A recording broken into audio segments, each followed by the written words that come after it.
इस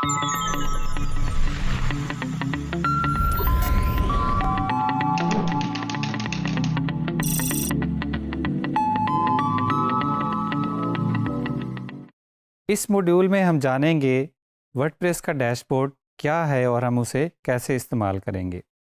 for example, आप अपने गाड़ी के डैशबोर्ड की एग्ज़ाम्पल ले लें। जब आप कार में बैठते हैं तो डैशबोर्ड में सारे ऑप्शंस होते हैं जहां से आप अपनी गाड़ी को की डिफरेंट सेटिंग्स जो है वो कंट्रोल करते हैं। आप डैशबोर्ड से एसी ऑन कर सकते हैं, आप वहां से हीटर चला सकते हैं, आप वहां से लाइटें ऑन कर सकते हैं और आप वहां पे डिफरेंट फंक्शन जो है वो परफॉर्म कर सकते हैं। अगर आप एक गाड़ी से दूसरी गाड़ी में जाते हैं तो उसका डैशबोर्ड जो है वो डिफरेंट होता है और आपको उस डैशबोर्ड को समझने में थोड़ा सा टाइम लगता है कि कौन सी चीज़ कहाँ पे पड़ी है। सिमिलरली हम वर्डप्रेस के डैशबोर्ड को समझने की कोशिश करेंगे कि कौन सी सेटिंग्स जो है वो कहाँ पे हैं, पेजेस कहाँ से बनने हैं, पोस्ट कहाँ से बननी है, इमेजेस कहाँ से ऐड होने हैं, यूज़र कहाँ से ऐड होने हैं, डिफरेंट सेटिंग्स क्या होती हैं। तो वर्डप्रेस के डैशबोर्ड तक रसाई हासिल करने के लिए सबसे पहले हमें क्या करना होगा, डैशबोर्ड में हमें लॉगिन करना होगा। फॉर एग्जांपल, आपकी वेबसाइट का यूआरएल है www.digiskills.pk। तो आपके वर्डप्रेस का जो लॉगिन यूआरएल है वो कुछ इस तरह बनेगा www.digiskills.pk/wp-login.php। या इसका एक और यूआरएल भी होता है जहां से आप वर्डप्रेस के एडमिन में लॉगिन कर सकते हैं। वो इस तरह से होगा www.digiskills.pk/wp-admin। इसके साथ आपको .php लगाने की ज़रूरत नहीं है। तो जब ये यूआरएल आप टाइप करेंगे और उसको एंटर करेंगे तो आपके पास एक लॉगिन स्क्रीन नमूदार होगी। उस लॉगिन में आपने वो वाला यूज़र नेम और पासवर्ड देना है जो आपने इंस्टॉलेशन के दौरान एडमिन यूज़र का क्रिएट किया था। जब आप वर्डप्रेस में लॉगिन कर लेंगे तो आपको वहाँ पे एक इस तरह की स्क्रीन नमूदार होगी। अब यहाँ से हम एक्सप्लोर करेंगे कि आपके डिफरेंट टाइप का कंटेंट कहाँ से बनेगा, इसकी डिफरेंट सेटिंग्स क्या होती हैं, कौन सी चीज़ आपने कहाँ पे ढूंढनी है। तो आइए हम इसका डिमॉन्स्ट्रेशन जो है वो देखते हैं। ये अभी वेबसाइट जो हमने पिछले मॉड्यूल में हमने वर्डप्रेस की इंस्टॉलेशन की उसका यूआरएल है localhost/digiskills।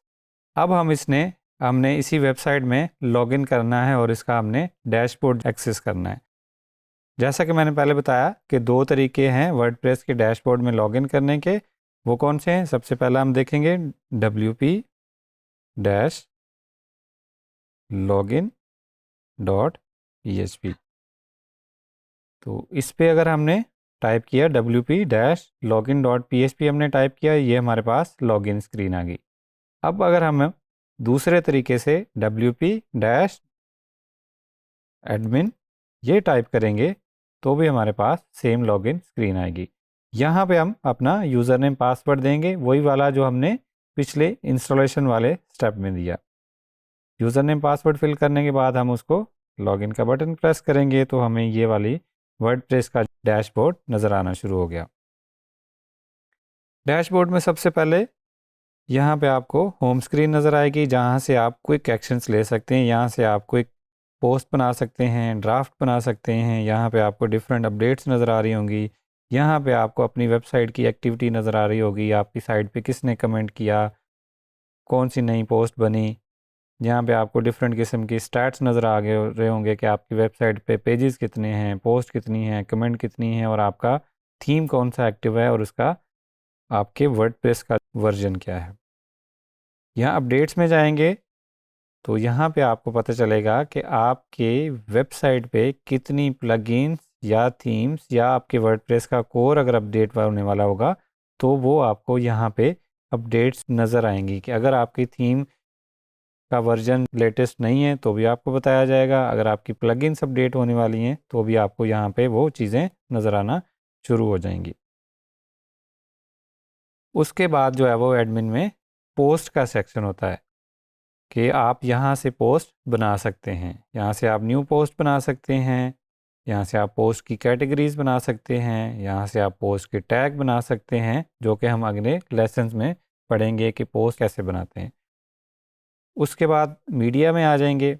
मीडिया में अपने अगर वर्डप्रेस की वेबसाइट में कोई फाइल्स अपलोड करनी है, फॉर एग्जांपल आपने कोई इमेज अपलोड करना है, कोई आपने पीडीएफ फाइल अपलोड करनी है, आपने ऑडियो फाइल अपलोड करनी है, या आपने वीडियो फाइल अपलोड करनी है, तो आप सिंपली ऐड न्यू पे जाएंगे और यहाँ से सिलेक्ट फाइल्स करके फाइल्स अपलोड करेंगे। उसके बाद हम पेजेस पे आ जाएंगे। आपने पेजेस कैसे क्रिएट करने हैं। बाय डिफ़ॉल्ट जब आप वर्डप्रेस इंस्टॉल करते हैं तो आपके पास दो पेजेस ऑलरेडी बने बनाए मिलते हैं। एक पेज होता है प्राइवेसी पॉलिसी का और दूसरा sample page. Sample page just आपको ये दिखाने के लिए कि एक पेज कैसे होता है, वो आपको सैम्पल पेज ऑलरेडी बना बनाया मिलता है। यहाँ पे अगर आपकी कोई ब्लॉग है, आपके पोस्ट पे लोगों ने कमेंट्स किए हैं, तो वो सारे आपको यहाँ पे नज़र आएंगे कमेंट्स के सेक्शन में। अपीयरेंस में आ जाएंगे, यहाँ पे आपके जितने भी इंस्टॉल्ड थीम्स हैं वो आपको नज़र आएंगे और यहाँ से आप एक थीम से दूसरे थीम पे स्विच कर सकते हैं। फॉर एग्जांपल अभी हमारा जो एक्टिव थीम है वो 2022 है, लेकिन अगर हमने कोई और थीम इंस्टॉल करना है या कोई और थीम ऑलरेडी इंस्टॉल्ड है उसको हमने एक्टिवेट करना है, तो सिंपली हम क्या करेंगे, एक्टिवेट पे प्रेस करेंगे तो हमारा थीम अब पहले कुछ और था, अब कुछ और हो गया है। इसका फ्रंट एंड पे क्या असर पड़ता है ये हम देखते हैं। फॉर एग्जांपल हम वापस जाते हैं अपने 2022 थीम पे, तो अब हमें अपनी वेबसाइट विज़िट करनी है, तो हम उसको न्यू टैब में खोल लेंगे तो हमें वेबसाइट इस तरह की नज़र आ रही है। अब हम थीम स्विच करते हैं, हम दूसरे थीम पे जाते हैं, 2020 पे चले गए, हमने अपनी वेबसाइट को रिफ़्रेश किया, यहाँ पे हमें टोटली चेंज माहौल देखने को मिला है। इसी तरह आप डिफरेंट थीम स्विच करके अपने वेबसाइट की लेआउट चेंज कर सकते हैं। हम दोबारा से थीम स्विच किया, हम दोबारा से रिफ़्रेश करेंगे तो हमें डिज़ाइन बिल्कुल डिफरेंट देखने को मिल रहा है। थीम्स के बाद हम आएंगे प्लगइन्स पे। प्लगइन्स का सेक्शन होता है जहाँ से आप प्लगइन्स अपडेट कर सकते हैं। आपने अगर कोई प्लगइन आपको नहीं चाहिए तो आप यहाँ से प्लगइन्स डिलीट भी कर सकते हैं। अगर आपने न्यू प्लगइन इंस्टॉल करना है तो वो भी आप यहाँ से इंस्टॉल कर सकते हैं। उसके बाद है यूज़र्स का सेक्शन, यहाँ से आप यूज़र्स ऐड कर सकते हैं, या अगर आपने कोई यूज़र पहले से ऐड किया हुआ है तो आपने उसको रिमूव करना है तो आप उसको रिमूव भी कर सकते हैं। यूज़र ऐड करने के लिए आप ये फॉर्म फिल करेंगे और ऐड न्यू यूज़र का बटन प्रेस करेंगे तो आपका यूज़र जो है वो आपकी साइट पे ऐड हो जाएगा। अब यूज़र्स के डिफरेंट रोल्स होते हैं, सब्सक्राइबर होता है, कंट्रीब्यूटर होता है, ऑथर होता है, एडिटर होता है और एडमिनिस्ट्रेटर होता है। इन यूज़र्स की क्या क्या परमिशंस होती हैं ये हम डिटेल में आगे जाके पढ़ेंगे। जो यूज़र आपने ऑलरेडी ऐड किए हुए हैं उनको आप यहाँ से जाके रिमूव भी कर सकते हैं, और जो लॉग्ड इन यूज़र है उसकी प्रोफाइल जो है वो आप यहाँ से अपडेट कर सकते हैं। अगर आप चाहते हैं कि आपको एडमिन का थीम पसंद नहीं है तो आप दूसरा थीम यहाँ से लगा सकते हैं। जब भी आप लॉगिन करेंगे तो फिर आपको वही वाला थीम नज़र आएगा। बाय डिफ़ॉल्ट ये थीम होता है। आपको अगर कोई और कलर पसंद है तो वो आप वो वाला सिलेक्ट कर सकते हैं। आप अपना फर्स्ट नेम यहाँ पे डाल सकते हैं, आप अपना लास्ट नेम डाल सकते हैं, और आप यहाँ पे अपना पब्लिक डिस्प्ले वाला नेम वो भी सिलेक्ट कर सकते हैं कि पब्लिकली आपका नेम कौन सा डिस्प्ले होना चाहिए। उसके बाद आप अपना ईमेल एड्रेस चेंज कर सकते हैं। मज़ीद अपनी प्रोफाइल की जो डिटेल्स है वो आप ऐड कर सकते हैं। तो देखें कि मैंने यहाँ से अपना नेम पब्लिक डिस्प्ले वाला चेंज किया, तो यहाँ पे अब मेरा नेम जो मैंने यहाँ पे सिलेक्ट किया था वो नज़र आ रहा है। अगर मैं यहाँ से चेंज करूँगा तो वो मुझे नेम जो है वहाँ पे डिफरेंट नज़र आएगा, जो कि मैंने यहाँ पे डिस्प्ले नेम की सेटिंग्स में डाला है। उसके बाद हम इसमें टूल्स में आ जाएंगे। वर्डप्रेस में डिफरेंट किस्म के टूल्स होते हैं। आप पेजेस या पोस्ट वर्डप्रेस में इंपोर्ट भी कर सकते हैं। यहाँ से आप इसका कंटेंट जो है वो एक्सपोर्ट भी कर सकते हैं। आप सेलेक्ट करेंगे कि आपने क्या एक्सपोर्ट करना है, वर्ड पेज एक्सपोर्ट करने हैं या पोस्ट एक्सपोर्ट करनी है, या आपने मीडिया एक्सपोर्ट करना है, या अगर आपके कस्टम कंटेंट टाइप बनाए हुए हैं वो एक्सपोर्ट करने हैं तो वो आप यहाँ से एक्सपोर्ट करेंगे। यहाँ से आप वर्डप्रेस की वेबसाइट की हेल्थ देख सकते हैं, हेल्थ और परफॉर्मेंस। जब आपकी वेबसाइट सर्वर पे लाइव हो गई तो यहाँ से आके आप अपनी वर्डप्रेस की वेबसाइट के बारे में इंफॉर्मेशन भी ले सकते हैं और अपनी वेबसाइट की हेल्थ भी चेक कर सकते हैं कि आपके फॉर एग्ज़ाम्पल इंफॉर्मेशन में हमें अपने वर्डप्रेस के बारे में इंफॉर्मेशन नज़र आ रही है कि हमारा यूआरएल क्या है, हमारा साइट की लैंग्वेज क्या है, वर्डप्रेस का वर्जन क्या है, क्या हम एसएसएल सर्टिफिकेट यूज़ कर रहे हैं कि नहीं, हमारा एनवायरनमेंट टाइप क्या है और हमारे जो डायरेक्टरीज़ हैं उनकी साइज़ नज़र आ रहे हैं। अगर फॉर एग्ज़ाम्पल हमारा वर्डप्रेस की वेबसाइट है वो बहुत ज़्यादा स्पेस कंज्यूम कर रही है तो हम क्विकली यहाँ से इंफॉर्मेशन से जाके देख सकते हैं कि कौन सी डायरेक्टरी या कौन सा फोल्डर है जहाँ स्पेस जो है वो सबसे ज़्यादा कंज्यूम हो रही है। तो अगर हमें वो चीज़ें रिक्वायर्ड नहीं होंगी तो हम उनको जाके डिलीट कर सकते हैं। यहाँ पे जब आप डेवलपमेंट वाली साइड पे मूव होंगे, आगे फर्दर बढ़ेंगे, तो यहाँ से आप देख सकते हैं कि आप अपनी थीम की फाइल्स को एडिट कर सकते हैं। अगर आपने चेंजेस करनी हैं, अगर आप को प्रोग्रामिंग की नो हाउ है तो आप यहाँ से अपने प्लगइन्स या थीम्स की फाइल्स को क्या कर सकते हैं, एडिट कर सकते हैं। यहाँ पे हमें अभी कोई ऑप्शन नहीं आ रहा क्योंकि हमारे पास कोई भी प्लगइन एक्टिव नहीं है।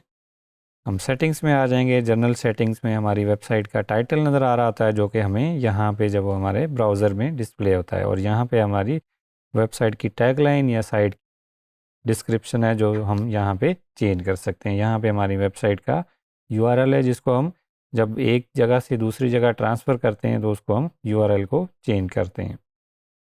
यहाँ से हम बताएंगे कि कोई नए यूज़र आपकी वेबसाइट पर रजिस्टर कर सकते हैं कि नहीं। अगर कर सकते हैं तो डिफ़ॉल्ट रोल क्या होगा। हमारी लैंग्वेज की सेटिंग्स यहाँ पे हैं, हमारे टाइम जोन की सेटिंग्स हैं। फॉर एग्जांपल अभी टाइम जोन जो है वो यूटीसी आ रहा है तो यहाँ पे हम इसको पाकिस्तान के टाइम जोन के हिसाब से चेंज कर सकते हैं। आपकी डेट का फॉर्मेट क्या होगा, आपके टाइम का फॉर्मेट क्या होगा और वीक कौन से डे को स्टार्ट होगा, ये डिफरेंट सेटिंग्स हैं। उसके बाद आपकी पोस्ट फॉर्मेट डिफ़ॉल्ट कौन सा होगा उसकी सेटिंग्स हैं, और आपका मेल सर्वर की जो है वो यहाँ पे सेटिंग्स हैं।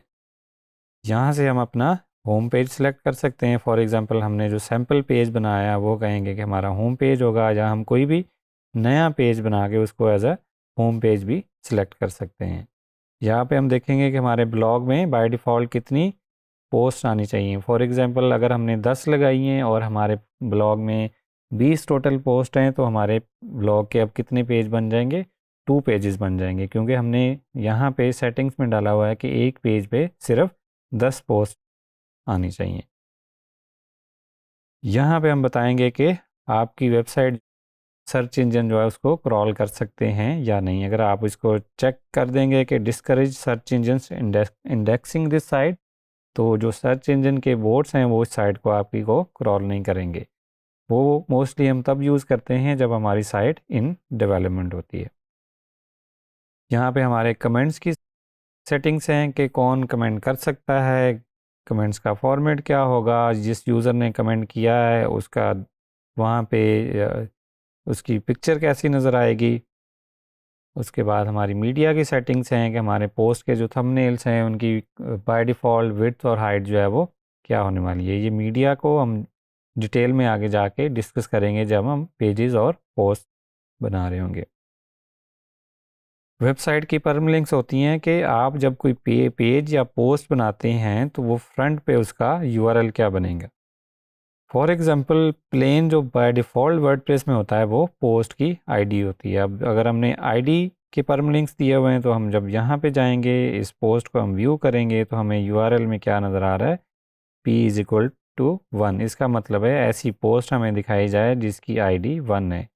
अगर हम इसको प्लेन नेम कर देंगे तो यहाँ पे जाके हमें फॉर एग्जांपल हम यहाँ पे गए, परमलिंक्स में हम गए, यहाँ पे हमने इसको कर दिया पोस्ट नेम, तो अब हमें क्या नज़र आएगा। अब हम दोबारा पोस्ट में जाएंगे, इसको व्यू करेंगे, तो अब हमें हेलो वर्ल्ड जो उसका स्लग है या उसका जो नेम है वो हमें नज़र आ रहा है। मज़ीद इसमें प्राइवेसी सेटिंग्स हैं। प्राइवेसी सेटिंग्स में आप अपना प्राइवेसी पॉलिसी का पेज बना सकते हैं। यहाँ से उस पेज को असाइन कर सकते हैं जो भी आपने पेज बनाया होगा। तो ये था वर्डप्रेस के डैशबोर्ड का एक क्विक ओवरव्यू, जिसमें हमने आपको बताया कि वर्डप्रेस के डैशबोर्ड में कौन कौन से सेक्शन होते हैं और हर सेक्शन में जो है वो आप कौन कौन से काम कर सकते हैं। मज़ीद हर सेक्शन को हम आगे जाके डिस्कस करने वाले हैं कि पेज कैसे बनेगा, पोस्ट कैसे बनेगा, उसके डिफरेंट फॉर्मेट्स क्या होते हैं, होम पेज कैसे असाइन करेंगे, वो हम अगले लेसन्स में आगे जाके डिस्कस करेंगे।